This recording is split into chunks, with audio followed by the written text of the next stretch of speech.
बिस्मिल्लाहिर्रहमानिर्रहीम। अस्सलाम वालेकुम फ्रेंड्स। इस वीडियो में हम सीखेंगे मार्की टैग क्या होता है और वो किस लिए लगाया जाता है और उसके कुछ एट्रीब्यूट्स सीखेंगे। अब बेसिकली मार्की टैग होता क्या है, आप सब ने न्यूज़ देखी होंगी जियो न्यूज़ पे।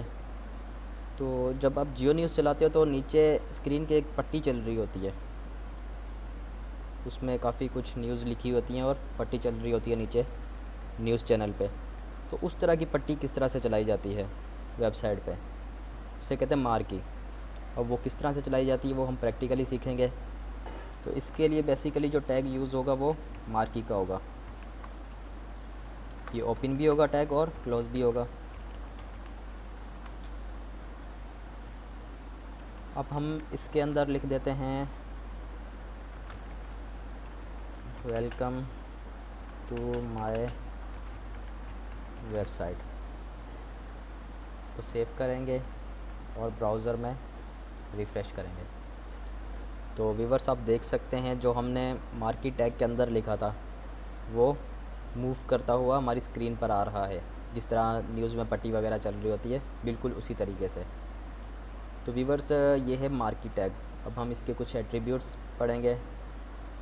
अगर आप चाहो तो इसको आप बोल्ड भी कर सकते हो। अब बोल्ड कर देते हैं ताकि आपको वाज़ा नज़र आए। बोल्ड करने के लिए मैंने आपको टैग पहले बताया हुआ है वीडियोज़ में, बी का टैग यूज़ होता है बोल्ड करने के लिए। तो व्यूवर्स आप देख सकते हैं अभी हमारा जो टेक्स्ट था वो बोल्ड हो गया।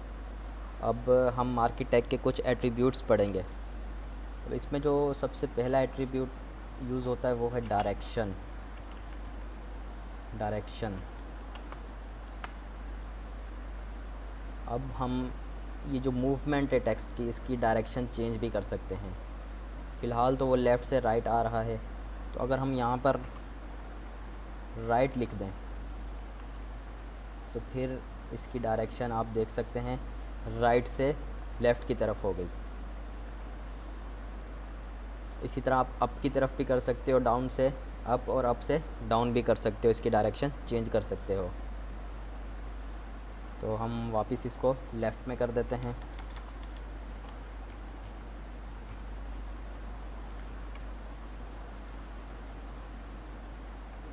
तो अब ये हो गया इसका एक एट्रीब्यूट। अब आपको दूसरा एट्रीब्यूट बताता हूँ इसका। दूसरा एट्रीब्यूट हम यूज़ करेंगे इसमें स्क्रॉल अमाउंट। स्क्रॉल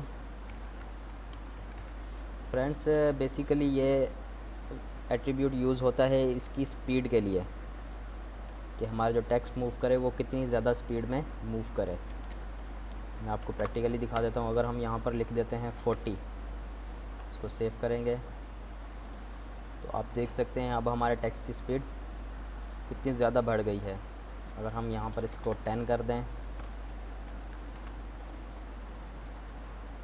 तो ये नॉर्मल स्पीड में आ गया बिल्कुल। इसी तरह जिस तरह आप वैल्यू बढ़ाते रहेंगे हमारी स्पीड बढ़ती रहेगी, वैल्यू कम करेंगे तो स्पीड भी हमारी कम होती रहेगी। नेक्स्ट एट्रीब्यूट हम पढ़ेंगे बिहेवियर। बिहेवियर फ्रेंड्स इस एट्रीब्यूट में बेसिकली 3 वैल्यूज़ यूज़ कर सकते हैं हम। Number 1 slide. अब स्लाइड से क्या होगा आप देखेंगे। अब हमारा जो टेक्स्ट है वो नॉर्मल तरीके से आ रहा है, जिस तरह नॉर्मल आ रहा था। अब स्लाइड ने इसमें क्या चेंजिंग की आप देख सकते हैं। हमारा टेक्स्ट आकर हमारी वेबसाइट पर जहाँ पेज ख़त्म हो रहा है वहाँ रुक गया। ये है हमारा स्लाइड का एट्रीब्यूट, स्लाइड की वैल्यू सॉरी। बिहेवियर में स्लाइड की वैल्यू यूज़ करेंगे तो हमारा टेक्स्ट एक बार ही आएगा और सामने आकर रुक जाएगा ये। अब सेकंड वैल्यू इसमें हम यूज़ कर सकते हैं अल्टरनेट। हम इसकी स्पीड थोड़ी बढ़ा देते हैं। अब अल्टरनेट का क्या काम है ये आप देख सकते हैं। हमारा टेक्स्ट आ गया स्क्रीन पे और अब ये स्क्रीन से बाहर नहीं जाएगा। अब अल्टरनेट का काम ये कि स्क्रीन के ऊपर ही लेफ़्ट से राइट और राइट से लेफ़्ट हमारा टेक्स्ट मूव करता रहेगा। और इसकी थर्ड वैल्यू है स्क्रॉल। बाय डिफ़ॉल्ट इसकी वैल्यू स्क्रॉल ही होती है, जो नॉर्मल मूव करता है उसको स्क्रॉल कहते हैं। तो अब ये नॉर्मल एक तरफ से आएगा और दूसरी तरफ चला जाएगा हमारा टेक्स्ट। तो व्यूवर्स अब हम इसका नेक्स्ट एट्रीब्यूट पढ़ेंगे।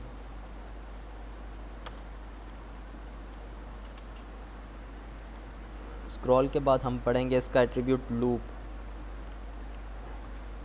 लूप, अब लूप किस लिए यूज़ होता है कि हमारा जो टेक्स्ट है वो कितनी बार मूव करे।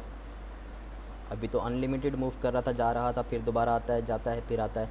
हम चाहते हैं वो सिर्फ 2 बार स्क्रीन पर आए, उसके बाद ना आए। इसके लिए हमने लूप का एट्रीब्यूट यूज़ करना है। अब हम इसको रिफ़्रेश करेंगे तो ये सिर्फ 2 बार स्क्रीन पे मूव करेगा, उसके बाद स्क्रीन पे ये नहीं आएगा।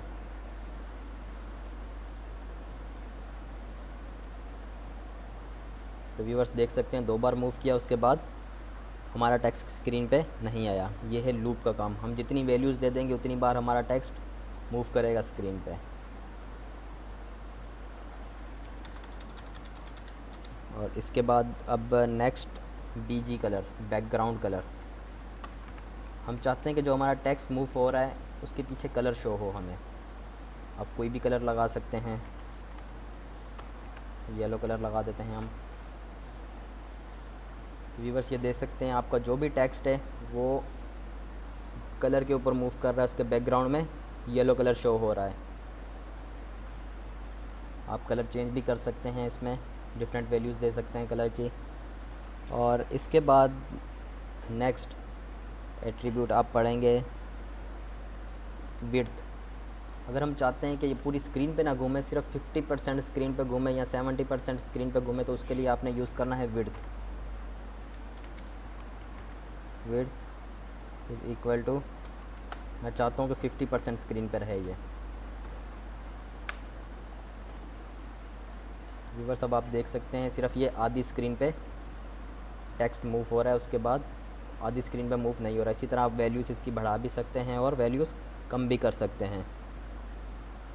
तो हम अब इसको विड्थ को यहाँ से ख़त्म कर देते हैं।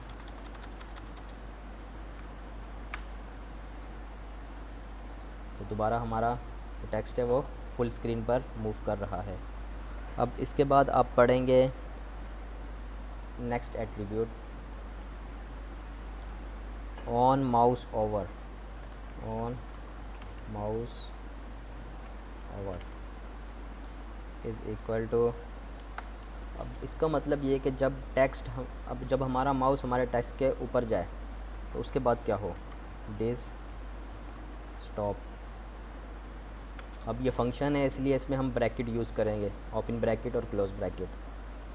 अब हम चाहते हैं जैसे ही हमारा माउस इसके ऊपर आए तो ये रुक जाए, ये मूव करना रुक जाए। और उसके बाद इसके साथ एक फंक्शन और यूज़ कर लेते हैं, ऑन माउस आउट।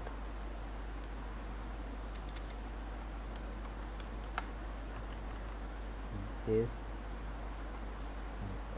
स्टार्ट। तो व्यूअर्स अब हमने दो एट्रीब्यूट्स यूज़ कर लिए, on mouse over, on mouse out. अब हम इसको सेव करेंगे। तो व्यूअर्स आप देख सकते हैं जैसे ही मैं इसके ऊपर माउस लेकर आता हूँ इस एरिया पे, तो हमारा जो टेक्स्ट है वो रुक जाता है। और जैसे ही माउस यहाँ से हटाता हूँ तो हमारा टेक्स्ट चलने लग जाता है। ये है on mouse over and on mouse out का फंक्शन।